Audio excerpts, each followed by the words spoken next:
Welcome. I am marketing expert and business coach Melissa Kellogg Lueck, and this is the Doing Business Like a Woman podcast, where we are exploring and teaching you how women are reinventing the way business is done and money is made to help you create greater impact and financial freedom, one business at a time.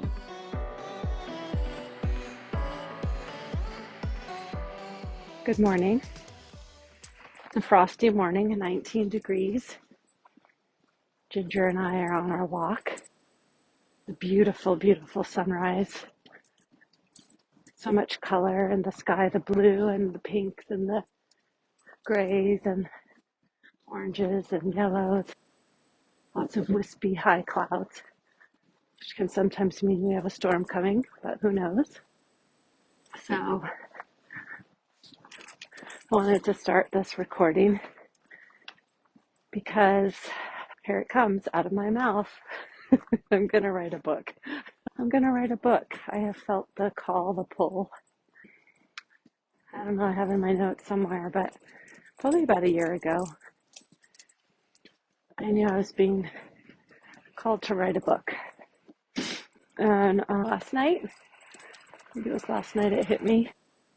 Or maybe it was yesterday during my journaling time, I don't know, but I'm writing a book. And the feeling in my body when I say that it's just amazing. It's a really good feeling. I've known my whole life I would write a book, but I always felt like I had to wait till something happened to me before I wrote a book. Something exciting, right? Well, this coming year is exciting, and it hasn't even happened yet. The exciting part of it is that we'll celebrate 20 years since I founded my business, Avanti Creative Group Incorporated. And so I'm going to be writing a book, a story of being a female entrepreneur over the last 25 years, and specifically around founding and running my own company. And it's going to be, right now what I'm thinking is, what's coming to me is so since it's 20 years, 20 lessons from 20 years, 20 of the biggest lessons.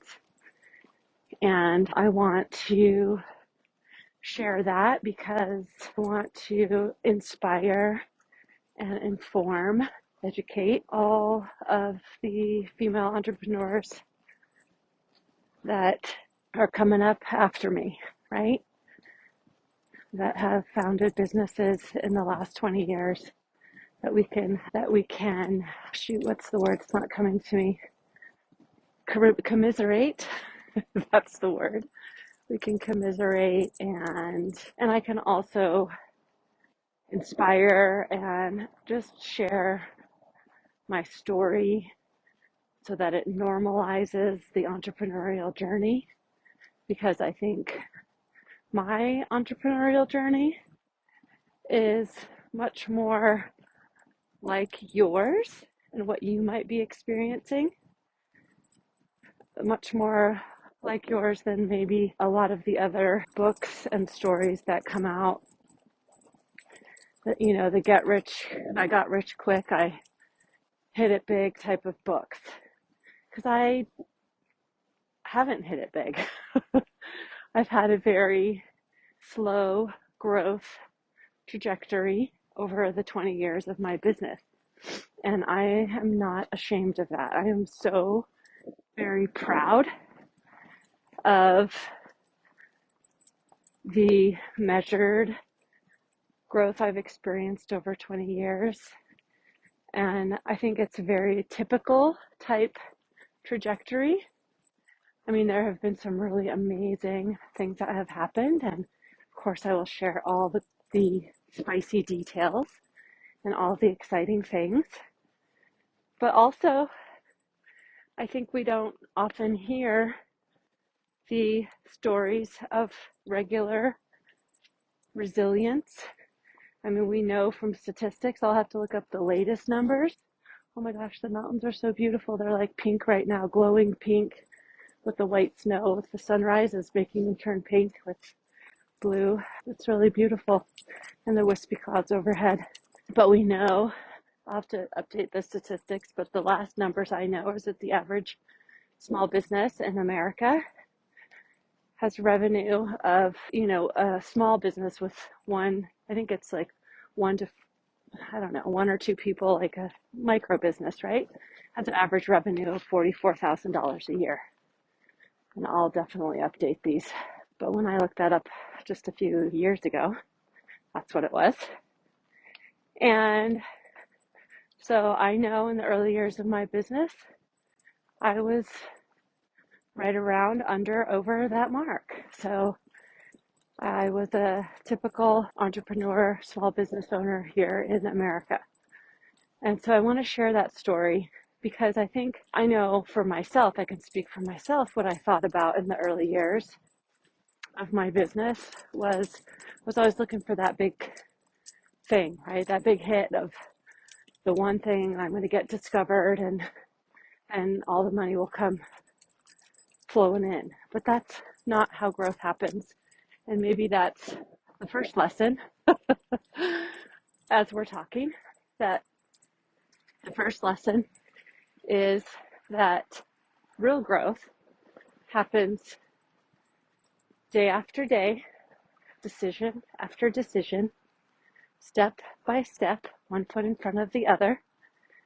When we decide to get first of all, decide we want growth, then we decide to grow a little bit each day.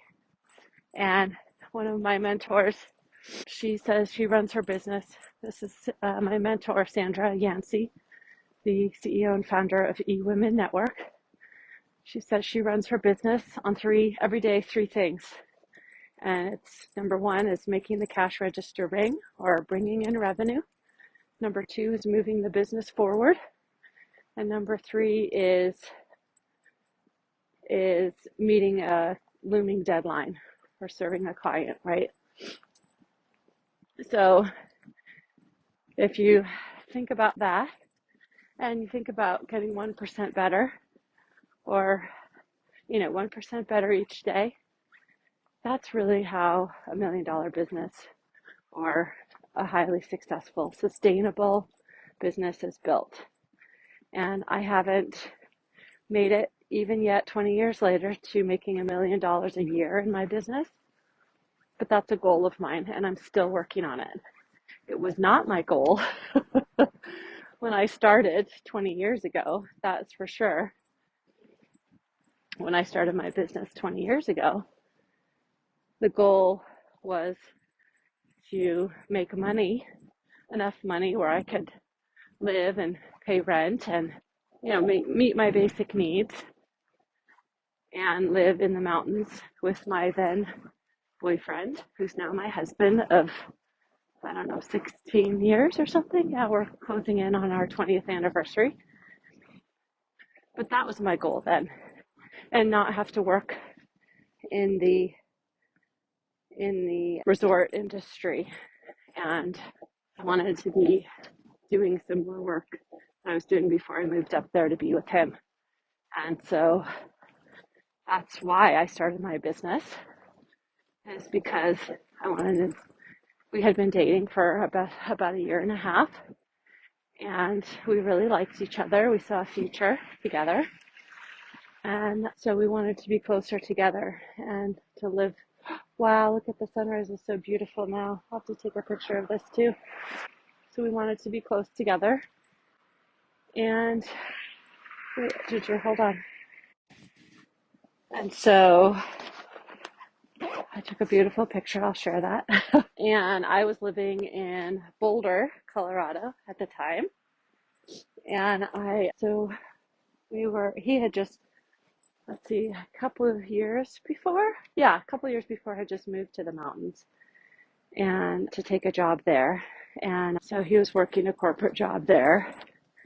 And I had never lived in the mountains, and I didn't see any reason why I would like to try it. So one of us had to move, and I decided I wanted it to be me. And that was my decision. I was really excited about that. I was born and raised here in Colorado and lived mainly on the what you call the plains, and grew up a farmer's daughter and with a lot of flat land. And so the thought of living in the mountains was very exotic and attractive. And so I decided I would move to the mountains, and that was super exciting. So I did that. And shortly after, I don't know, less than 6 months after moving, I decided I was going to start my business. But what happened, how that happened, is that I was working at that time, was a marketing manager, an office manager for a mortgage bank who had a home office. They had a branch here in Boulder, but they had a home office in Fort Worth, Texas. Oh, look at that pretty dog. Stop. No puppy dancing. Morning. Easy. Stop. Come on. We're going this way. Stop. Just past the St. Bernard. Beautiful dog, but I think he wants to kill Ginger. It's very exciting. Anyhow, and she doesn't help the matter because she does this little poppy dance thing, which gets dogs all riled up. So, anywho, where was I? So I was working for a mortgage bank in Boulder, and it's kind of funny how I got that job. I had moved to Boulder in 2000 after 9/11 happened in 2001. I was living in the New York area, so I lived through 9/11 in New York, and it was a very obviously difficult experience. And it was a real wake-up call for me, where I really had to ask myself, if I go to work tomorrow and I don't come home, is this how I want my life to end? And I had just turned 30 that year in 2001 and was working for an internet software. This was like the internet boom, during the internet boom. And I was a newly minted MBA graduate working in the internet boom, so much in New York, so much excitement. And I was just running around a 5-state area as a sales and marketing, a small company, and lots of very exciting things, but just working all the time, working and then going out and partying. And I was having a lot of fun, but I was also exhausted, and I knew that life wasn't sustainable for me. I felt like I wasn't my spirit wasn't being fed, honestly, right? And I was working in a male-dominated industry, and I did not like the chauvinism and how I was treated by I guess I have to say the company that I worked for at the time, they were an amazing group of all men, but they were very respectful, very great people to work for. It didn't have anything to do with them. It just the industry in general, I should say, like going to trade shows or meetings or whatever. I was always the only woman in the room and treated differently in a not so respectful way a lot of times. And so then 9/11 happened, and I decided I needed a big change. I wanted to be, so on 9/11, on that day, September 11th, a lot of the communications, the cell towers were interrupted because the majority of them were all on top of the World Trade Center. So when the World Trade Center went down, so did a lot of communications, and meaning the phone systems, right?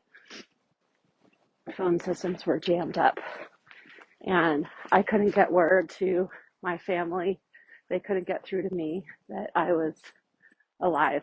And I know for so many families and people, it was obviously a heck of a lot worse. But it really shook me up, and I didn't want to be apart from my family anymore. I didn't want to be separated like that from them again. And so I decided I was ready to leave New York, which was heartbreaking in and of itself because being in New York, going to New York was a childhood dream of mine. And let me tell you, when I went to school and lived there, I loved every second. I lived every minute to the fullest. I did everything I wanted to do. I met and worked for and was mentored by some of the most amazing people, and that's a whole other book. But in the end of 2001, I was ready to leave. And so in 2002, I pulled up stakes, and I came back to Colorado.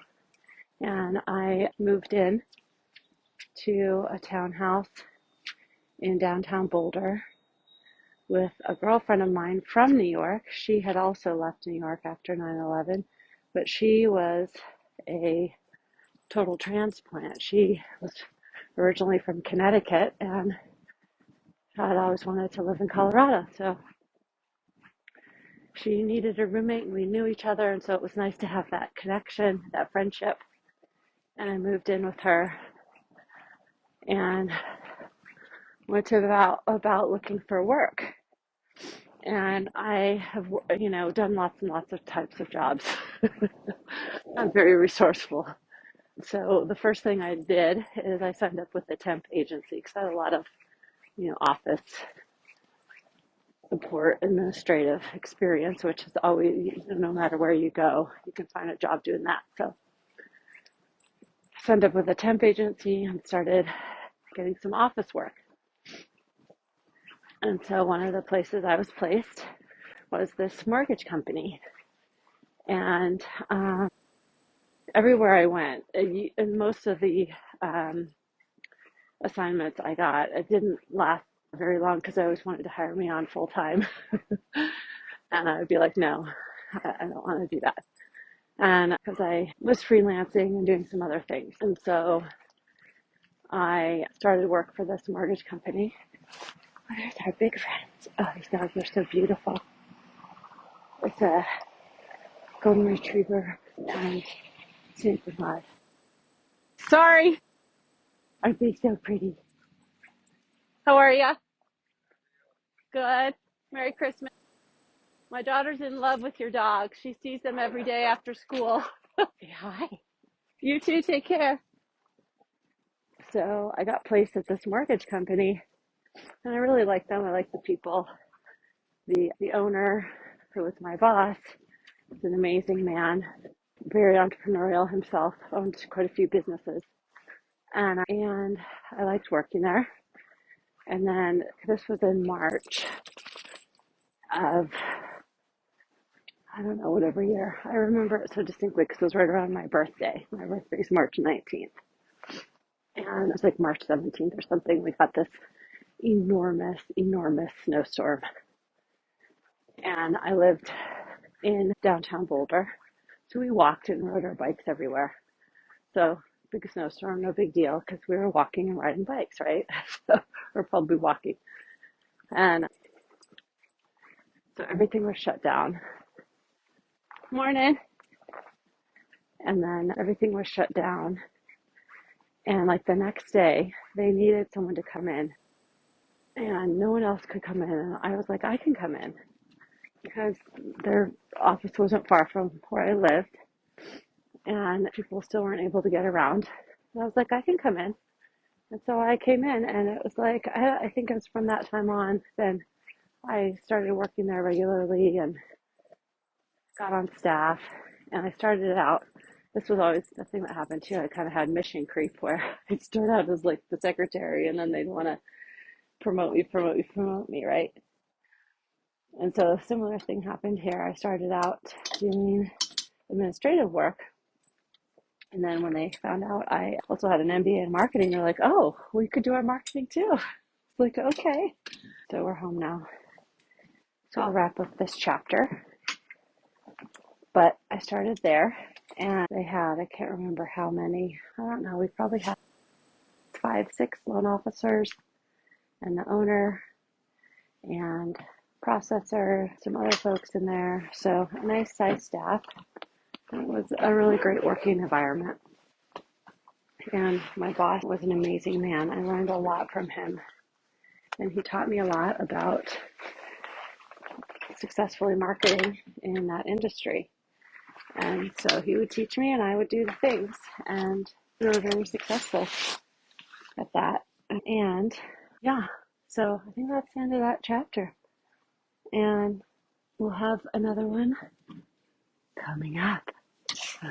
You know, the role, here's the teaser, right? That boss and that company that I started with became a very integral part of the founding of my business, and a big part of the reason that I'm still here 20 years later. So we will tell the rest of the story in our next installment. Have a fabulous day. Talk to you soon. Hey, if you like this podcast, I want to invite you to become part of my community. The link is in the show notes.